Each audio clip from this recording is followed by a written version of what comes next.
pwedeng gumawa ng kwento, walang basihan, isang guni-guni para masira ang Pangulo, at walang basihan.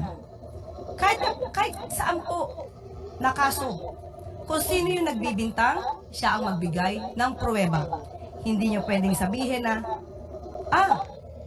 ito, gumagamit ka, patunayan mong hindi. Hindi po yon ang tamang logic. Kayo po na nagbibintang, kayong humihingi at nagdidiman sa Pangulo, kayo munang magpatunay na mayroon siyang ginagawang mali. Kapag wala po kayong napatunayan, wala po kayong karapatan humingi sa Pangulo ng anuman demand patungkol sa hair follicle test. Pa lamang kami ni Bongbong. Alam na ng buong pamilya ang problema sa kanya.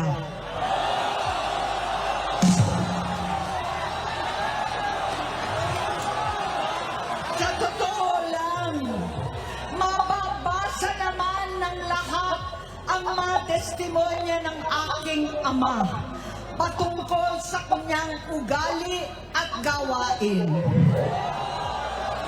Noon, dahil may tatay pa kami, hindi ko pa siya responsibilidad.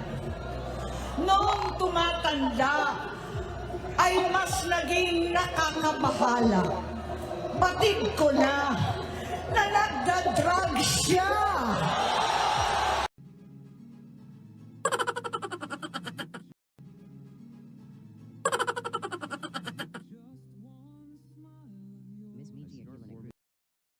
I am Wolsudo from Revitalize Film.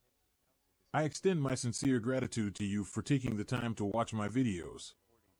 If you have enjoyed the content I have created, please support by liking and subscribing to my videos.